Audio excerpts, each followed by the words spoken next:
బ్రహ్మ చెప్పాక కూడా వినకపోతే అది భ్రమ. అందుకనే తప్పనిసరిగా గాయత్రి మంత్రానుష్ఠానం చేయాలి. గురువుల ద్వారా స్వరం తెలుసుకుని మంత్రానుష్ఠానం చేయలేకపోతే అప్పుడు ఏం చెయ్యాలి? మాకు గాయత్రి మంత్రం తెలియట్లేదండి, దాని స్వరం తెలియదండి అనుకున్న వాళ్ళ కోసం ఆ మంత్రమును శ్లోక రూపంలో ఇచ్చారు. శ్లోకం అయితే ఆడ మగ అనే తేడా లేకుండా స్వరంతో సంబంధం లేకుండా అందరూ చేసుకోవచ్చు. ఫలితం ఒకటే. తీపి ఉంది, ఆ తీపి పదార్థంలో వెరైటీలు ఉండొచ్చు, కానీ మొత్తం మీద అన్నీ తీపే.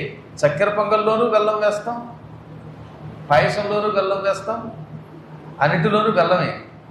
రుచుల్లో ఒక్క పిసర తేడా, కానీ శరీరంలోకి వెళ్ళాక బెల్లం ఇవ్వవలసిన శక్తి ఇస్తుంది.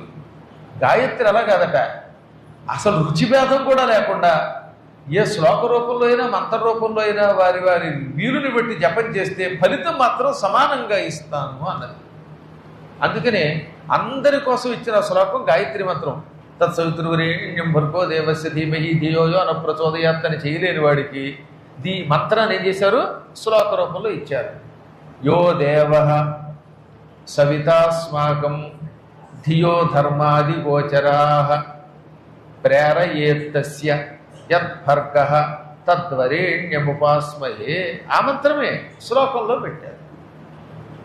యోదేవ సవితాస్మాకం ధియో ధర్మాది గోచరా ప్రేరయేత్తస్య యద్భర్గస్తద్వరేణ్యముపాస్మహే. ఈ శ్లోకాన్ని జపం చేసినప్పుడల్లా మీకు గాయత్రి జపం చేసిన ఫలితం వస్తుంది. కాబట్టి అన్ని వర్గాల వాళ్ళకి స్త్రీ పురుష నపోసకాది భేదం లేకుండా చేసుకునే అవకాశం భగవంతుడు మనకి ఇచ్చాడు. ఎందుకు ఈ తేడా అంటే, స్త్రీ పురుషులలో ఉన్నటువంటి శరీర అవయవాలను బట్టి వస్త్రం ఎలా వేసుకుంటున్నారో అలాగా అన్నాడు ఆయన. ఇప్పుడు వేరులేండి, ఎవరు చేర్చి వాళ్ళది. ఎవడు ఏ బట్ట వేసుకున్నా ఏ బట్ట వేసుకోకపోయినా అడగడానికి లేదు, అడిగితే తంతారు. అడిగిన వాడిని కాదు, అడగని వాడిని తంతారు. అలాగా. కానీ పూర్వకాలంలో ఏంటంటే మన అవయవాలు